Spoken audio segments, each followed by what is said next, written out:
5, 4, 3, 2, 1, 0.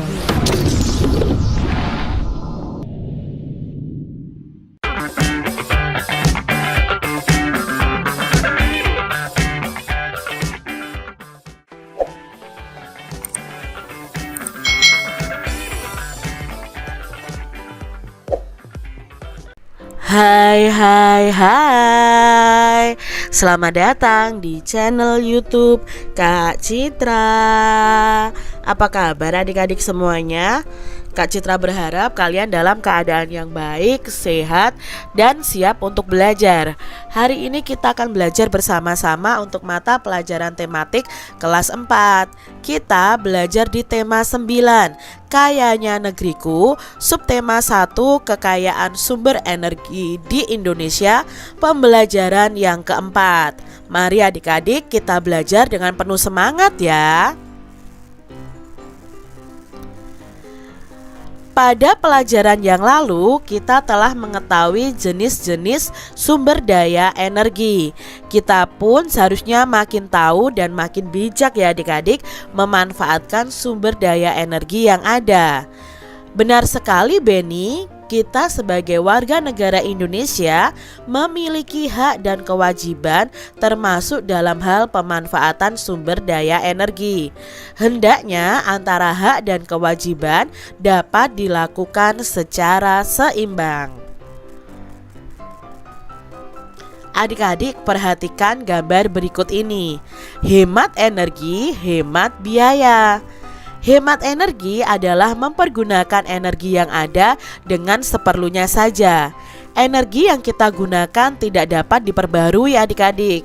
Oleh karena itu kita harus mempergunakannya sehemat mungkin. Apabila kita hemat menggunakan energi, kita pun akan menghemat biaya. Contoh energi yang perlu kita hemat penggunaannya adalah listrik. Listrik merupakan energi yang tidak dapat dilihat, namun dapat kita rasakan manfaatnya. Listrik itu sangat berpengaruh loh adik-adik terhadap kehidupan manusia. Pada saat ini, listrik sangat berperan dalam membantu berbagai aktivitas manusia sehari-hari. Untuk mendapatkan listrik, manusia itu harus bersusah payah membuat berbagai macam pembangkit listrik. Contoh pembangkit listrik antara lain adalah pembangkit listrik tenaga air atau PLTA, lalu pembangkit listrik tenaga surya atau PLTS, pembangkit listrik tenaga uap atau PLTU. Nah, setiap pembangkit listrik ini memerlukan biaya yang sangat besar dalam pembangunannya adik-adik. Oleh karena itu, kita harus berhemat dalam menggunakan listrik. Keberadaan listrik juga memakan biaya yang sangat tinggi. Kita harus membayar biaya pemasangan listrik di rumah dan harus membayar biaya penggunaan setiap bulannya. Semakin kita boros menggunakan listrik, maka akan semakin besar pula beban biaya yang harus dibayar. Oleh karena itu, mulai sekarang dan seterusnya, marilah adik-adik kita berhemat listrik dengan cara seperti berikut. Yang pertama, tidak menyalakan lampu pada siang hari. Yang kedua, nyalakan lampu hanya jika diperlukan saja. Yang ketiga, lampu dinyalakan itu maksimal 10 jam setiap harinya. Lalu yang keempat, mematikan peralatan elektronik jika tidak digunakan. Dan yang kelima, menggunakan listrik optimal mungkin. Itu tadi beberapa cara menghemat listrik adik-adik. Nah adik-adik, dari bacaan tadi ada pertanyaan nih, mengapa kita harus menghemat energi? Ya, kita harus menghemat energi karena agar cadangan energi itu tidak cepat habis. Selain itu, hemat listrik juga supaya energi bisa digunakan lebih lama. Dan kita juga bisa menghemat biayanya juga adik-adik. Coba jelaskan Dengan hemat energi maka akan menghemat biaya. Apa ya maksudnya ini? Nah, maksud dari kalimat ini adik-adik, hemat energi dapat menghemat biaya karena untuk menggunakan energi, misalnya energi listrik itu memerlukan biaya. Semakin kita boros menggunakan listrik, maka semakin besar beban biaya yang akan kita bayar. Adik-adik, bagaimanakah cara menghemat listrik? Nah, tadi sudah dijelaskan di depan ya bagaimana saja menghemat listrik. Ini contohnya adik-adik, poster tips menghemat listrik ya. Contohnya nih cara menghemat listrik. Yang pertama, matikan listrik yang tidak terpakai, seperti mematikan TV jika tidak ditonton atau mematikan lampu yang masih menyala pada siang hari. Hal ini dilakukan agar tidak terjadi pemborosan. Lalu mengurangi penggunaan listrik, contohnya mencuci pakaian secara manual tanpa menggunakan mesin cuci, menggunakan ulekan ya sebagai pengganti blender untuk menghaluskan bumbu. Lalu membuka jendela pada siang hari. Hal ini bertujuan agar ada udara dan sinar matahari yang masuk ke rumah agar dapat mengurangi pemakaian lampu dan AC pada siang hari. Nah, gunakan lampu yang hemat energi seperti lampu LED adik-adik. Menggunakan perangkat listrik yang memiliki tegangan atau watt yang lebih rendah. Ini tadi cara menghemat listrik. Adik-adik, berdasarkan bacaan di depan, coba temukan ide pokok dan kalimat pendukung dari tiap-tiap paragraf. Nah, di sini Kak Citra sudah menemukan ide pokok dari paragraf 1 dan kalimat pendukungnya. Misalnya di paragraf 1, ide pokoknya adalah hemat energi adalah menggunakan energi seperlunya. Kalimat pendukungnya apa? Oh, kalimat pendukungnya, energi yang kita gunakan tidak dapat diperbaharui. Kita harus mempergunakan sehemat mungkin. Lalu di paragraf kedua, ide pokoknya itu di awal paragraf, yaitu energi yang dihemat adalah penggunaan listrik nih. Kalimat pendukungnya apa? Nah, listrik itu energi yang tidak dapat dilihat namun dapat dirasakan manfaatnya. Listrik itu sangat berpengaruh terhadap kehidupan manusia. Listrik sangat berperan membantu berbagai aktivitas manusia. Lalu di paragraf yang ketiga, ide pokoknya itu listrik dihasilkan melalui pembangkit listrik. Contoh pembangkit listrik antara lain, ini kalimat pendukungnya ya, ada PLTA, PLTS, dan PLTU. Lalu setiap pembangkit listrik ini memerlukan biaya yang besar pembangunannya. Untuk itu kita harus berhemat dalam menggunakan listrik. Lalu di paragraf yang keempat, ide pokoknya itu keberadaan listrik itu memakan biaya yang sangat tinggi. Kalimat pendukungnya apa? Kita harus membayar biaya pemasangan listrik dan membayar biaya penggunaan setiap bulannya. Semakin kita boros menggunakan listrik, maka semakin besar beban biaya yang harus dibayar. Di paragraf yang kelima, ide pokoknya adalah cara menghemat atau berhemat energi listrik. Kalimat pendukungnya apa? Tidak menyalakan lampu pada siang hari, menyalakan lampu hanya jika diperlukan, lampu dinyalakan maksimal hanya 10 jam setiap harinya, mematikan peralatan elektronik yang tidak digunakan, dan menggunakan listrik seoptimal mungkin. Adik-adik, sumber-sumber energi yang ada di Indonesia yang menyangkut kepentingan orang banyak itu dikelola oleh negara dan dipergunakan untuk sebesar-besarnya itu untuk kemakmuran dan kesejahteraan rakyat. Contohnya adalah minyak bumi, batu bara, gas, dan air. Nah, setiap warga negara juga memiliki kewajiban untuk memanfaatkannya dengan bijak dan hemat. Mari kita menghemat energi-energi yang ada di sekitar kita, adik-adik. Nah, berikut hak dan kewajiban setiap warga negara terhadap sumber energi dan pemanfaatannya. Yuk kita pelajari adik-adik. Kewajiban terhadap sumber energi.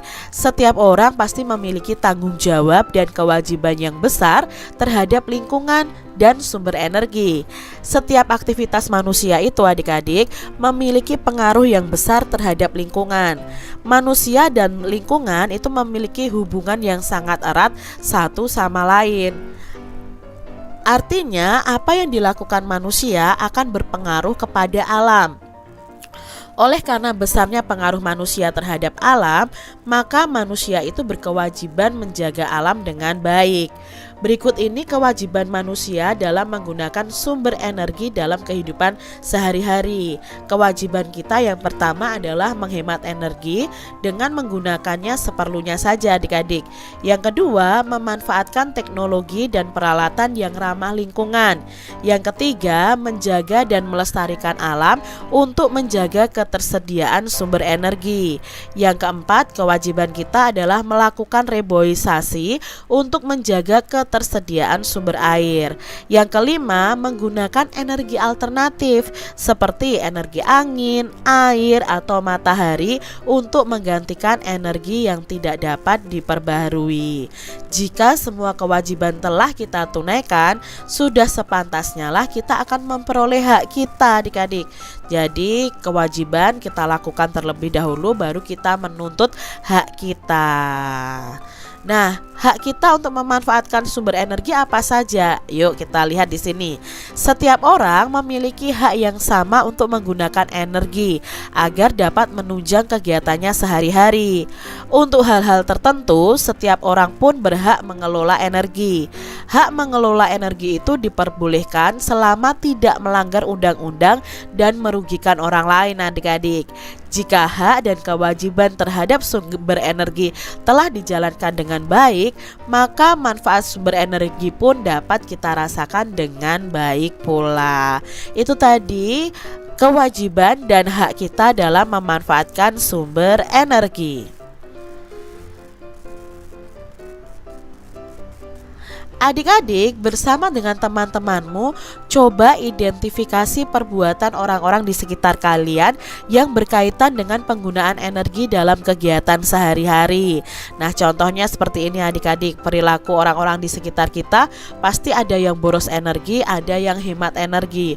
Contoh yang boros energi itu menghidupkan lampu pada siang hari, tidak mematikan keran air yang tidak dipakai, lalu menonton televisi sepanjang hari, menghidupkan pendingin ruangan sepanjang hari, tidur dengan kondisi lampu tetap menyala. Ini adalah contoh boros energi. Sedangkan contoh untuk hemat energi adalah mematikan lampu pada siang hari, mematikan keran air saat tidak dipakai, membatasi jam menonton televisi, lalu menghidupkan pendingin ruangan saat cuaca panas saja, dan tidur dengan mematikan lampu.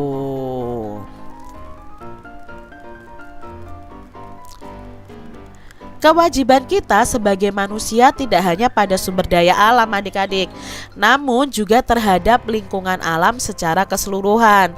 Hal tersebut dikarenakan manusia dan lingkungan ini memiliki keterkaitan yang sangat erat. Nah, ini adik-adik, keterkaitan manusia dan lingkungan. Lingkungan itu amat penting loh bagi kehidupan manusia, karena manusia itu tergantung kepada lingkungan. Manusia membutuhkan lingkungan untuk mencukupi kebutuhan hidupnya. Oleh karena itu, lingkungan memiliki daya dukung bagi kehidupan. Artinya, lingkungan itu mempunyai kemampuan untuk mendukung kehidupan manusia dan makhluk hidup lainnya. Oleh karena itu, adik-adik, manusia harus senantiasa berbuat baik kepada lingkungan. Manusia harus dapat berpikir dan berperilaku secara tepat, bijak, dan bertanggung jawab. Hidup yang selaras dengan alam itu dapat dimulai dari diri kita sendiri, ya. Dari diri kita sendiri kita harus hidup selaras dengan alam adik-adik. Kita harus membiasakan pola hidup bersih dan sehat, seperti selalu membuang sampah pada tempatnya, rajin berolahraga, dan selalu memeriksa keadaan mesin kendaraan agar tidak menghasilkan banyak asap kotor. Nah, selain itu, kita harus meningkatkan kreativitas kita dengan mendaur ulang barang-barang yang sudah tidak terpakai agar tidak mencemari lingkungan. Nah, sudahkah kalian berbuat demikian? Jika sudah, kembangkanlah dan tingkatkanlah terus adik-adik. Namun jika belum, mulailah melakukannya dari sekarang. Jika kita cinta dan bersahabat dengan alam, alam juga akan cinta dan bersahabat dengan kita adik-adik. Namun sebaliknya, jika kita merusak alam, alam yang akan marah dengan menumpahkan segala bencana pada kita. Hidup yang selaras dengan alam dapat membawa dampak positif bagi umat manusia.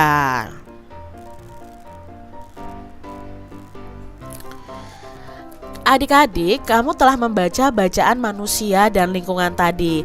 Nah, temukan informasi-informasi penting pada bacaan tersebut. Nah, informasi-informasi pentingnya bisa kita buat dalam peta pikiran seperti ini. Ya, manusia dan lingkungan. Lingkungan itu memiliki daya dukung bagi kehidupan. Apa maksudnya? Nah, lingkungan itu mempunyai kemampuan untuk mendukung kehidupan manusia dan makhluk hidup lainnya. Sikap apa yang seharusnya dilakukan manusia terhadap lingkungan? Nah, manusia harus dapat berpikir dan berperilaku secara tepat, bijak, dan bertanggung jawab. Mengapa manusia harus baik terhadap lingkungan? Ya, manusia harus baik terhadap lingkungan karena manusia itu hidup dalam lingkungan. Kehidupan manusia akan bergantung pada lingkungannya. Adik-adik, salah satu kewajiban manusia adalah menjaga lingkungan alam.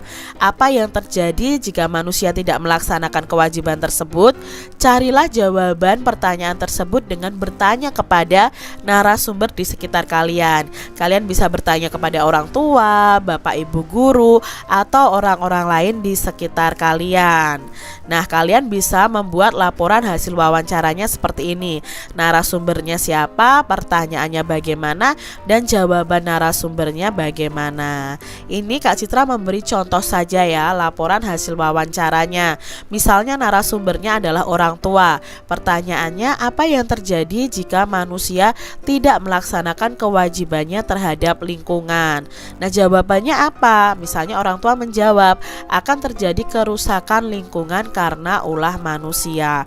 Ini adalah contoh dari laporan hasil wawancara ya adik-adik ya.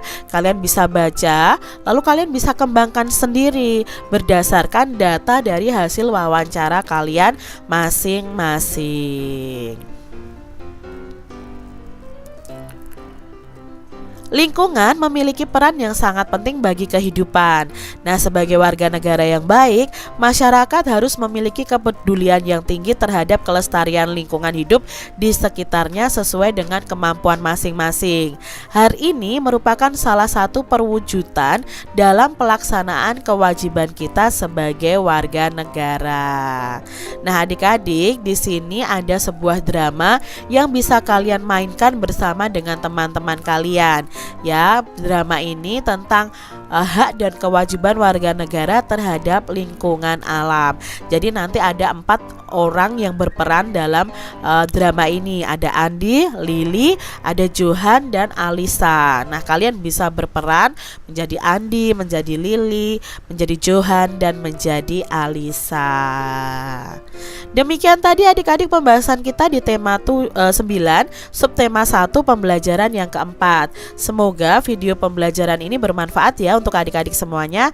Dan sampai jumpa lagi di video pembelajaran Kak Citra selanjutnya. Tuhan memberkati. Jangan lupa tekan tombol subscribe, lalu tekan loncengnya, tekan juga tombol like, lalu share ke media sosial kalian. Jangan lupa untuk ikuti media sosial Kak Citra. Terima kasih.